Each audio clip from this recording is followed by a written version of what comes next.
খুব খিদে পেয়েছে, কী খাই আইডিয়া, পাস্তা খাবো।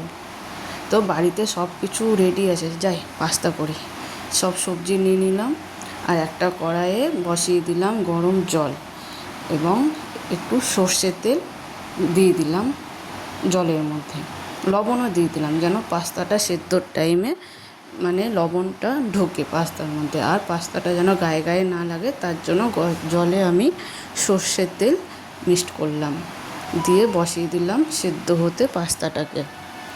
তারপর আমি সব সবজিগুলো কুচি কুচি করে বটি দিয়ে কেটে নিলাম। আর প্রথমে আলু কাটলাম, তারপর টমেটো, গাজর এক এক করে সব সবজিগুলো কুচি কুচি করে কাটলাম। ততক্ষণে কিন্তু আমার পাস্তাটা সেদ্ধ হয়ে গেছে। এবার আমাকে পাস্তাটা ঢেলে নিতে হবে।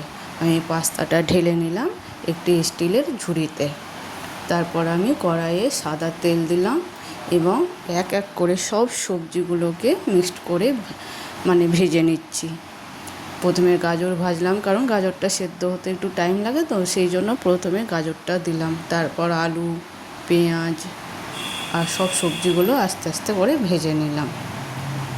খুব খিদে পেয়েছে, কারণ শর্টকাট আমি কিছুই পেলাম না। আর পাস্তাও খেতে ইচ্ছা করছে, তো আমাকে পাস্তাই খেতে হবে, তার জন্য আমি পাস্তাটা করছি। আর এখন ডিমটা ফেটিয়ে নেব। এক্সট্রা করে ডিম ভাজবো না আলাদা, যে কড়াইয়ে সবজি ভাজা হচ্ছে সেই সবজির কড়াইয়ে সবজিগুলোকে এক সাইড করে নেব, নিয়ে সেই কড়াইয়ে আমি সবজির সাথে ডিমটাকে ভেজে নেব।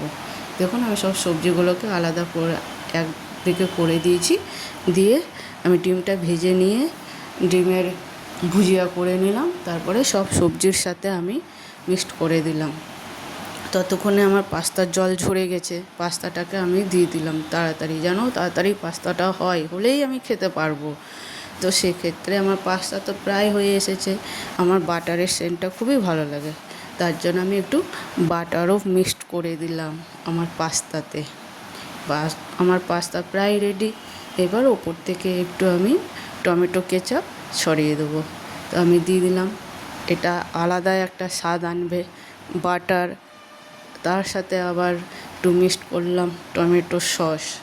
এবার খাবো, খিদে পেয়েছে আমাকে, একটু আগে তো দেখতে হবে কেমন হয়েছে, খিদেটা মেটাতে পারবো কি না এই খাবারটা খেয়ে। তাই একটু টেস্ট করে নিলাম যে আমার সাথে আরও যারা আছে বাড়ির তারা এই পাস্তাটা খেতে পারবে কি না। কিন্তু না, দারুণ হয়েছে পাস্তাটা, সেই টেস্ট। তো আপনাদের কেমন লাগলো আমার এই পাস্তার রেসিপি অবশ্যই জানাবেন। যদিও আমি জানি আপনারা সবাই খুব ভালো রান্না পারেন, তাও আমি এটা দেখালাম।